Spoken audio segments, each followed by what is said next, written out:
Welcome to today's explainer. We're jumping right into a process that is quite literally happening inside your body millions of times over as we speak, even though it's completely invisible to the naked eye. We are talking about the cell cycle.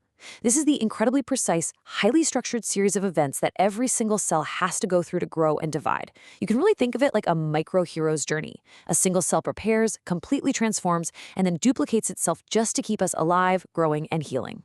So let's kick things off with a question, because I think it highlights exactly why this microscopic process is an absolute game changer for our everyday lives. Have you ever wondered why, if you break a bone, a doctor can just set it in a cast and boom, a few weeks later, it's virtually as good as new? But if someone suffers severe nerve damage, that injury is almost always permanent. Well, the answer to that massive medical mystery actually comes down entirely to the rules of cellular division. To get to the bottom of this, here is our roadmap for today. We're going to hit 4 quick sections. First, the rhythm of cells. Second, the preparation phase. Third, the main event, division. And fourth, mitosis versus meiosis. Let's get right into it.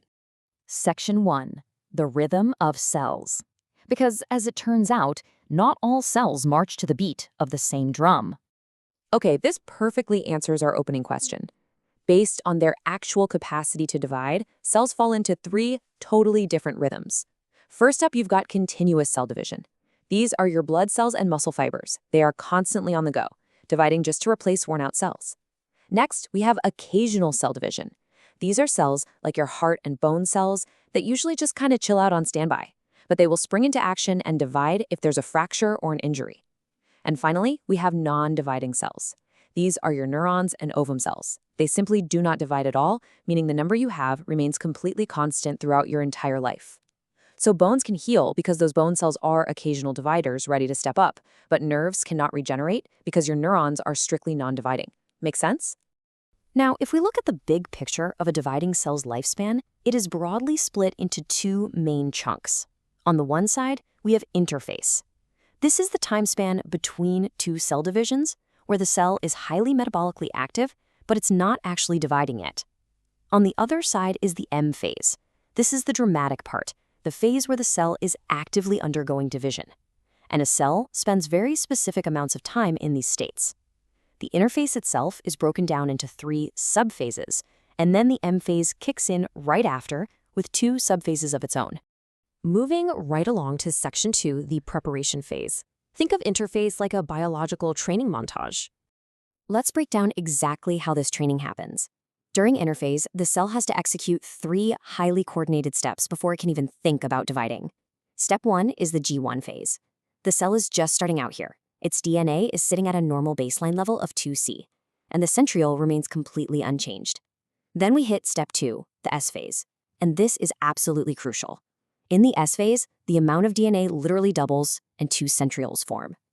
Finally, we reach step 3, the G2 phase. Now, the cell doesn't just immediately split after the DNA doubles. Instead, in G2, it stays metabolically active, synthesizing proteins and making sure it has absolutely everything it needs to survive the big split. But wait, what about those occasional dividers we talked about a minute ago, like the bone cells? Well, they take a really fascinating detour called the G0 phase, also known as the Quiescent Phase. Cells that only divide occasionally will actually exit the cycle right after G1 and enter this G0 standby mode. It's basically a pause button. They wait patiently in this state until an injury, like hitting your arm and breaking that bone, sends a chemical signal calling them back into action to complete the cycle and divide. Which brings us to section 3, the main event, division. The cell has its proteins synthesized, the DNA is doubled, and it is fully prepped. It's M phase time. The M phase kicks off with a major subphase called karyokinesis. This is a very rigid 4-step process where the nucleus of the cell physically divides. It always happens in exactly this order: prophase, metaphase, anaphase, and telophase. Across these 4 steps, that extra DNA we doubled back in the S phase is carefully organized and pulled apart. So by the end of this, you end up with 2 complete identical nuclei sitting inside one single cell. But obviously, having 2 nuclei inside one cell is not the end goal, right? We need 2 totally separate cells. So that brings us to the second subphase of the M phase, cytokinesis. After the nucleus divides, the actual cytoplasm of the cell has to divide. This is the crucial step that takes those two newly formed nuclei and successfully distributes them into two brand new, fully independent daughter cells. The whole shebang.